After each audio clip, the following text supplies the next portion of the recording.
दिल्ली के मुख्यमंत्री अरविंद केजरीवाल ने भारत की स्वतंत्रता की 75वीं वर्षगांठ के उपलक्ष्य में राष्ट्रीय राजधानी में मंगलवार को 500वां विशाल तिरंगा फहराया। मयूर विहार में आयोजित ध्वजारोहण समारोह में उन्होंने अपने संबोधन की शुरुआत भारत माता की जय, इनकलाब जिंदाबाद और वंदे मातरम के नारों से की। इस मौके पर उन्होंने कहा कि सभी लोगों को भारत को विश्व का नंबर 1 देश बनाने का संकल्प करना चाहिए। केजरीवाल सरकार ने राष्ट्रीय राजधानी में 500वां विशाल तिरंगे लगाने का वादा किया था। उन्होंने कहा कि भारत के बाद स्वतंत्रता प्राप्त करने वाले कई देशों ने हमें पीछे छोड़ दिया है। उन्होंने कहा कि हमारे पास सब कुछ है, हमारे पास दुनिया में सबसे बुद्धिमान एवं सबसे मेहनती लोग हैं, लेकिन हम पिछड़ गए हैं। उन्होंने कहा कि 1 साल पहले हमने दिल्ली में कई सारे तिरंगे लगाने का फैसला किया था ताकि दिल्ली वासी कहीं भी जाएं तो कम से कम उनके आसपास एक तिरंगा दिखे। हम यह सुनिश्चित कर रहे हैं कि लोग दिन में 3 से 4 बार तिरंगा देखें। उन्होंने कहा कि उनकी सरकार ने राष्ट्रीय राजधानी में अब तक 500 राष्ट्रीय ध्वज लगाए हैं। तो वहीं दिल्ली के उप मुख्यमंत्री मनीष सिसोदिया ने इस मौके पर दिल्ली में 500 राष्ट्रीय ध्वज लगाने के सपने को साकार करने वाले इंजीनियर और ठेकेदारों का शुक्रिया अदा किया। आजादी की 75वीं सालगिरह सभी देशवासियों को मुबारक हो। अभी जब हम इस तिरंगे को ऊपर चढ़ते हुए देख रहे थे, कितना शानदार दृश्य था। भगवान करे हमारा ये तिरंगा हमेशा हमेशा के लिए ऐसे ही बुलंदियों पे रहे और ऐसे ही लहराता रहे। और इस तिरंगे की आन बान शान के लिए अगर हमें अपनी जान भी न्यौछावर करनी पड़े तो छोटी बात होगी। 1 साल पहले हम लोगों ने प्रण लिया था कि दिल्ली के अंदर इतने तिरंगे लगाएंगे कि अगर कोई दिल्ली वासी अपने घर से बाहर निकलेगा, सब्जी लेने निकलेगा, दूध लेने निकलेगा, दफ्तर के लिए निकलेगा, तो उसको कहीं ना कहीं एक तिरंगा जरूर दिखाई देना चाहिए। और जब तिरंगा दिखाई देता है, अभी क्या शानदार दृश्य नजर आ रहा है चारों तरफ। उधर पुल पे इतने लोग खड़े हैं तिरंगे ही तिरंगे लेके, उधर सामने पुल के नीचे लोग खड़े हैं तिरंगे ही तिरंगे लेके, सामने लोग खड़े हैं। क्या शानदार दृश्य। हमारा मकसद था कि लोग जब अपने घर से बाहर निकले, दिन में कम से कम 3 या 4 बार उनको तिरंगे के दर्शन हो जाएं। जब हम तिरंगा देखते हैं तो अंदर दिल में धक धक होती है, देशभक्ति जागती है, देश के लिए कुछ कर गुजरने की इच्छा जागती है। आदमी कुछ गलत काम कर भी रहा हो तो एक बार हिचक जाता है, यार देश के लिए मेरे को ये नहीं करना चाहिए। इस भावना से हमने शुरू किया और मुझे बड़ी खुशी है कि आज 500 तिरंगे पूरी दिल्ली में लग के तैयार हो चुके हैं।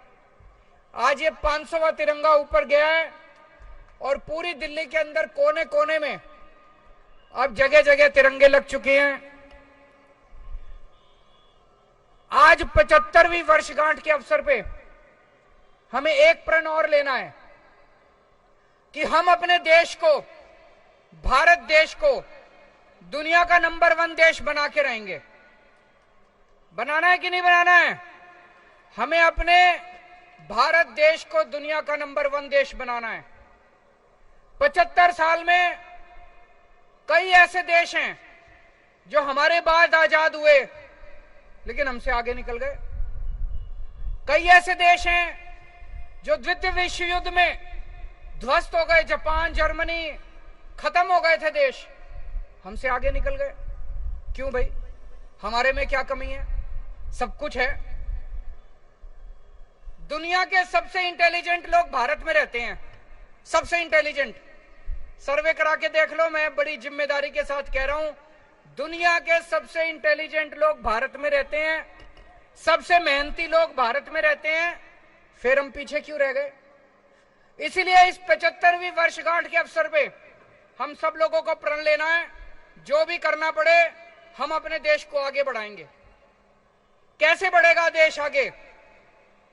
हमारे देश के अंदर आज इतने बच्चे हैं, इतने सारे बच्चे हैं, उनको अच्छी शिक्षा नहीं मिलती। क्यों? गरीबों के बच्चे हैं। पूरे देश के अंदर कई ऐसे सरकारी स्कूल हैं जिनका बेड़ा गर्क है, कई ऐसे सरकारी स्कूल हैं जो बिल्कुल खंडर बने पड़े हैं। दिल्ली में भी पहले यही हाल था। दिल्ली में हमने सरकारी स्कूल अच्छे कर दिए, शानदार कर दिए। तो दिल्ली में हो सकता है तो पूरे देश में भी हो सकता है। आज हमें प्रण लेना है कि हमें ऐसी व्यवस्था देश के अंदर कायम करनी पड़ेगी कि एक एक बच्चे को, इस देश के अंदर पैदा होने वाले एक एक बच्चे को, चाहे वो गरीब का बच्चा हो चाहे अमीर का बच्चा हो, एक एक बच्चे को अच्छी से अच्छी शानदार शिक्षा मिलनी चाहिए। आज 75वीं वर्षगांठ के अवसर पे हमें प्रण लेना है कि हमारे देश के एक एक इंसान को, एक एक भारतवासी को अच्छे से अच्छा इलाज मिलना चाहिए। आज सरकारी अस्पताल में जाते हैं, दिल्ली के तो सरकारी अस्पताल हमने बहुत अच्छे कर दिए। बाकी देश भर में सरकारी डिस्पेंसरी हैं, सरकारी अस्पताल हैं, उनमें इलाज के नाम पे कुछ नहीं मिलता। हमें ऐसी व्यवस्था कायम करनी है कि देश के हर गरीब को या अमीर को अच्छे से अच्छा इलाज मिलना चाहिए। आज पूर्वी दिल्ली के लिए बड़ा सौभाग्य का दिन है हम सब इस क्षेत्र के वासियों के लिए कि माननीय मुख्यमंत्री जी दिल्ली में दिल्ली सरकार द्वारा आजादी की 75वीं सालगिरह के अवसर पर जो 500 तिरंगे आसमान की ऊंचाइयों में लहराने जाने का कार्यक्रम शुरू हुआ, उसका 500वां तिरंगा आज मुख्यमंत्री जी के करकमलों से हमारे पटपड़गंज विधानसभा में इस दिल्ली में लहराया जा रहा है। मयूर विहार के लिए, हम सब के लिए ये बहुत सौभाग्य का दिन है। मैं माननीय मुख्यमंत्री जी का और विशेषकर उन इंजीनियर्स का, उन तमाम लेबरर्स, कॉन्ट्रैक्टर्स का जिन्होंने पूरी दिल्ली में 500 तिरंगे लहराने का ये सपना साकार किया और आज उसका 500वां तिरंगा मुख्यमंत्री जी ने अभी बटन दबाकर उसे आसमान की ऊंचाइयों की ओर रवाना किया है। उसको, उस सपने को साकार करने के लिए सभी इंजीनियर्स का, सभी कॉन्ट्रैक्टर्स, लेबरर्स, सबका बहुत बहुत तहे दिल से शुक्रिया करता हूं। जिस समय ये तिरंगा आसमान की ऊंचाइयों में बढ़ रहा है उस समय मैं कहना चाहता हूं कि माननीय मुख्यमंत्री जी के नेतृत्व में आप सबकी चुनी हुई अरविंद केजरीवाल जी की सरकार दिल्ली में दिन रात ऐसे काम कर रही है जिससे इस तिरंगे की आन बान शान और बढ़ती है। वो चाहे स्कूलों का काम हो, अस्पतालों का काम हो, जीरो बिजली के बिल का काम हो, पब्लिक ट्रांसपोर्ट का काम हो, एक्सीडेंट में घायल लोगों को मुफ्त इलाज का काम हो, मुफ्त पानी का काम हो, जितने भी निर्णय माननीय मुख्यमंत्री जी ने लिए हैं और बच्चों को अच्छे से पढ़ा के जो दुनिया भर में नाम कमाने के लिए भेजा है, उस सब से इस तिरंगे की आन बान शान और बढ़ती है। आज आजादी की 75वीं सालगिरह के अवसर पर हम जश्न मना रहे हैं कि हर हाथ में तिरंगा। मुख्यमंत्री जी ने आदेश दिया है कि 14 तारीख को आजादी की सालगिरह की पूर्व संध्या पर 76वीं साल 75 पूरे होने के अवसर पर, आजादी की सालगिरह की पूर्व संध्या पर हम सब शाम को 5 बजे हर हाथ में तिरंगा लेकर राष्ट्रगान गाएंगे। ये मुख्यमंत्री जी का निर्देश है, मुख्यमंत्री जी का योजना है, उनका सपना है। और अधिक खबरों के लिए आप हमारे YouTube चैनल दैनिक इंडिया दर्पण को अभी सब्सक्राइब करें और नोटिफिकेशन के लिए बेल आइकन को प्रेस करना ना भूलें।